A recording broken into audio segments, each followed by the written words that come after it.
Hello. हम कई कारणों से डिज्नी की एनिमेटेड फिल्मों से प्यार करते हैं। ये काफी सुंदर होते हैं, उनकी कहानी अच्छी होती है और वो हमें हंसाते हैं। ये स्टूडियो हमारे लिए दिल को छू लेने वाली कहानियां बनाता है और हमें पता भी नहीं होता कि असल में कहानियां किन चीजों पर आधारित होती हैं। इनमें से कई तो आपको डरा भी सकती हैं और आज हम उन्हीं के बारे में बात करने वाले हैं। क्या आप अपने पसंदीदा एनिमेटेड फिल्मों के राज जानने के लिए तैयार हैं? तो चलिए शुरू करते हैं।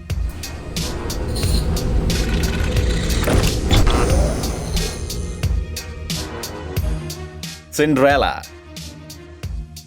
पुराने कपड़े अचानक एक सुंदर ड्रेस में बदल जाते हैं। कद्दू एक गाड़ी बन जाता है और एक लड़की जिसे उसकी सौतेली माँ ने काफी तकलीफ दी है, वो एक राजकुमार के साथ शादी कर लेती है। दुनिया के हर बच्चे को ये कहानी पता है और ये कहानी लगभग 2500 सालों से अस्तित्व में है। डिज्नी ने इस फिल्म की कहानी को केवल सिंड्रेला की कई कहानियों में से एक बनाया। सिंड्रेला की बाकी कहानियां इतनी अच्छी और सुंदर नहीं थी। सिंड्रेला जैसी पहली कहानी इससे पहले 6ठी शताब्दी में दर्ज की गई थी। एक ईगल ने एक गुलाम का सैंडल चुराया और उसे इजिप्शियन राजा के पैरों में फेंक दिया। उस राजा को लगा कि ये ऊपर वाले का फरमान है। राजा ने सैंडल के मालिक को ढूंढ निकाला और उससे शादी कर ली। चाइनीज कल्चर में भी सिंड्रेला की एक कहानी है, लेकिन ये वाली थोड़ी गंभीर है। 9वीं शताब्दी की इस कहानी में वो बुरी सौतेली माँ एक गुफा में फंस जाती है और गुफा के गिरते हुए पत्थरों के नीचे दब कर मर जाती है। इटालियन वर्जन में कोई राजकुमार नहीं था, पर एक राजा ने सिंड्रेला के साथ जबरदस्ती शादी कर ली थी। लेकिन ब्रदर्स ग्रिम ने इस कहानी को और भी अजीब बनाया। उन्होंने उसमें कुछ थ्रिलर एलिमेंट्स डालने का फैसला किया। उदाहरण के लिए उन्होंने अपनी कहानी में शादी के समारोह के दौरान एक कबूतर लाया गया जो दोनों बुरी बहनों की आंखें नोचकर उन्हें अंधा बना देता है। शायद उन्हें पता नहीं था कि हमें कहानी बच्चों को सुनानी है। The little mermaid. अगर डिज्नी स्टूडियो की फिल्म द लिटिल मरमेड को हैंस क्रिश्चियन एंडरसन ने लिखी हुई असली स्टोरी लाइन जैसा बनाया गया होता तो ये काफी डिप्रेसिंग कार्टून साबित होता। इन दोनों कहानियों की शुरुआत एक जैसी थी। लिटिल मरमेड प्रिंस को डूबने से बचाती है और फिर उससे प्यार करने लगती है, लेकिन इसके बाद ये दोनों कहानियां अलग हो जाती हैं। क्या आपको याद है कि फिल्म में एरियल ने समुद्री चुड़ैल के साथ एक सौदा किया था? उसने पैरों के बदले अपनी आवाज दे दी थी और कहा था कि अगर प्रिंस उससे शादी नहीं करेगा तो वो दोबारा मरमेड बन जाएगी। असली कहानी में ये कीमत काफी बड़ी थी। अगर प्रिंस ने मरमेड से शादी नहीं की तो वो मर जाएगी और समुद्र में मिल जाएगी। इसके अलावा उसे हर कदम चलने पर इतनी तकलीफ होगी जैसे उसने छुरी पर पैर दिया हो। लेकिन उसके बावजूद एंडरसन की लिटिल मरमेड प्रिंस के लिए डांस करती है क्योंकि वो उससे बहुत प्यार करती है। खैर, कम से कम दोनों में हैप्पी एंडिंग तो होगी। बदकिस्मती से नहीं, उस फेरी टेल के प्रिंस ने गलत चॉइस की और एक दूसरी लड़की के साथ शादी कर ली और इसी वजह से लिटिल मरमेड भी खत्म हो गई। खैर, ऐसा लगता है कि इससे बेहतर हमें डिज्नी की फिल्में देखनी चाहिए, है ना? Sleeping beauty. कभी कभी स्क्रिप्ट राइटर्स को ना ओरिजिनल कहानी पूरी तरह दोबारा लिखनी पड़ती है क्योंकि उसमें भयावह दृश्य होते हैं। फॉर एग्जाम्पल, डिज्नी की स्लीपिंग ब्यूटी ले लो। इसमें दिखाई हुई बुरी मेलेफिसेंट भी ओरिजिनल वर्जन की तुलना में काफी अच्छे स्वभाव की कॉमेडी के रूप में दिखाई गई थी। स्लीपिंग ब्यूटी की डरावनी कहानी के लेखक थे गियाम बाटिस्टा बेसेले। इस लेखक ने लिखी हुई किताबों का सहारा लेकर दूसरे लेखकों ने रापुंजेल, पस इन बूट्स और अन्य किरदार दोबारा से तैयार किए। क्या आप उनकी कहानियों की और डिटेल्स जानना चाहेंगे? प्रिंस की माँ एक नरभक्षक थी और उसका प्लान था कि वो अरोरा और उसके बच्चों को खा लेगी। उसका प्लान तब फेल हो गया जब प्रिंस अचानक घर पर लौट आया। इसीलिए उस बुढ़ी औरत को सांपों से भरे उबलते हुए पानी के कुएं में कूदना पड़ा। पता नहीं उस समय के बच्चों को ऐसी कहानियां सुनकर नींद कैसे आती होगी। और भले ही चार्ल्स बैरॉल्ट ने अपनी कहानी से ये भयानक हिस्से हटा दिए थे, लेकिन फिर भी ये किसी हॉरर मूवी के लिए काम आ सकते थे। इसीलिए डिज्नी को बहुत सारे चेंजेस करने पड़े थे। चलिए, इसके लिए उन्हें दोबारा थैंक्स तो बोल ही देते। पिनोशियो।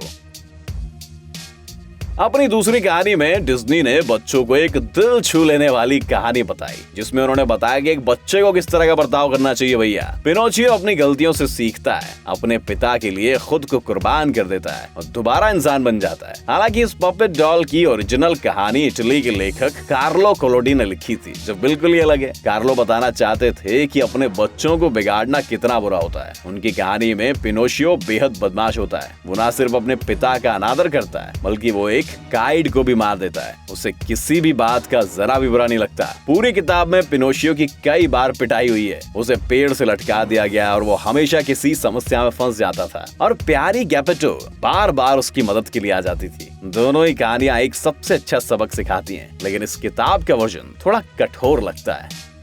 रापुंज़ेल।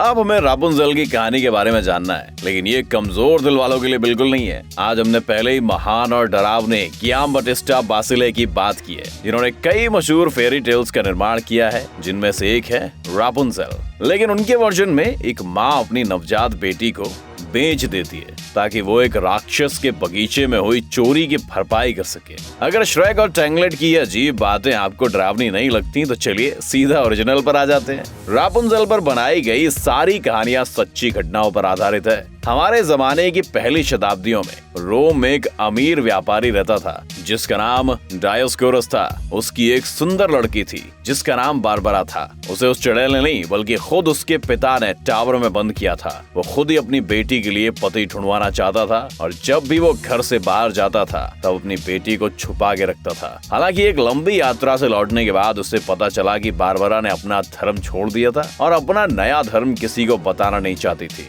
अपनी प्रतिष्ठा खराब होने के डर से उसके पिता ने खुद ही अपनी बेटी को टॉर्चर करने वालों के पास ले गया और अपने ही हाथों से उसे मार दिया। अब सिर्फ एक ही सवाल बचता है, क्या ये सब जानकर हम दोबारा टैंगलेट देख पाएंगे? Snow white. आप कहोगे कि कम से कम स्नो वाइट मूवी इतनी रक्तपात से भरी नहीं होगी, पर ऐसा नहीं है। अमेरिकन एनिमेटर्स को ब्रदर ग्रिम के ओरिजिनल फेरी टेल से कई सारे डिस्टिंग्विशिंग डिटेल्स हटाने पड़े। उनके वर्जन के अनुसार क्वीन 7 साल की नन्ही प्रिंसेस को जंगलों में ले जाने के लिए कहती है। इसके साथ ही वो शिकारियों से कहती है कि उसके अंगों को सबूत के तौर पर लाकर दिखाए। शिकारी काफी होशियार निकला और उसने एक जंगली भालू के अवशेष उसे लाकर दिखा दिए जो क्वीन ने तुरंत खा लिए। लेकिन ये कहानी का अंत नहीं है। उस सौतेली माँ ने 3 बार लड़की को धोखा देने की कोशिश की। उसने लड़की को अपना कोर्सेट दिया था जो शरीर को बुरी तरह जकड़ लेता है। फिर उसे एक जहरीली कंघी दी और आखिरकार उसे जहर से भरा एप्पल दिया। 2 बार लड़की को ड्वार्फ ने बचा लिया था और आखिरकार जहर ने अपना काम कर लिया। वैसे ये बताओ भैया, जरूरत के टाइम पे प्रिंस कहाँ होता है? वो अचानक कहीं से प्रकट हो जाता है और तुरंत ही स्लीपिंग ब्यूटी को अपने साथ ले जाना चाहता है। ड्वार्फ्स को ये आइडिया पसंद नहीं आता, पर फिर भी वो एक क्रिस्टल कॉफिन में झोपड़ी तक ले आते हैं और अचानक उनमें से एक लड़खड़ा जाता है। कॉफिन नीचे गिरता है और प्रिंसेस के मुंह से एप्पल का टुकड़ा गिर जाता है और वो बिना किसी किस के जाग जाती है। अगर फिल्म से तुलना की जाए तो क्वीन को भी काफी मुश्किल होती है। उसे लोहे के बेहद गर्म जूते पहनकर नाचना पड़ता है। एक ही चीज जो ब्रदर्स ग्रिम की कहानी को सही ठहराती है वो ये है कि उनकी किताब बच्चों के लिए नहीं लिखी गई है। The fox and the hound. Warning, अगर आप अपने बचपन की यादों को खराब नहीं करना चाहते तो भैया बेहतर है कि आप इस कहानी को छोड़ दें। और उन लोगों के लिए जो और सुनना चाहते हैं, ये रही आगे की कहानी डिज्नी की the fox and the hound, जो जानवरों की दोस्ती की प्यारी कहानी है जिसमें वफादारी और बहादुरी दिखाई गई है। लेकिन डैनियल मैनिक्स द्वारा लिखी गई किताब में जिससे फिल्म प्रेरित है, कहानी पूरी तरह डिफरेंट है भैया। लेखक ने एक निर्दयी कहानी लिखी जिसमें दोस्ती का कोई भी अंश नहीं था। याद है किस तरह चीफ रेलवे पुल पर जख्मी हो गया था? ओरिजिनल वर्जन में टॉड एक कुत्ते को चिढ़ाता है जिससे वो कुत्ता उसका पीछा करता है और अंत में ट्रेन के पहियों के नीचे मारा जाता है। इस पूरी किताब में कुत्ते का मालिक कॉपर की मदद से बदला लेने के लिए टॉड को मारना चाहता है। ये सही है कि आखिरी बार पीछा करते वक्त टॉड थकावट से मर जाता है और कॉपर को अपने मालिक की गोली लगती है और फिर उसे उस अस्पताल में जाना पड़ता है जहाँ कुत्तों का आना मना होता है। डिज्नी ने इस स्क्रिप्ट में और ड्रामा जोड़ने का प्लान बनाया था, पर बाद में टीम ने इस आइडिया को खारिज कर दिया। एक अच्छा निर्णय था, है ना? मुलान।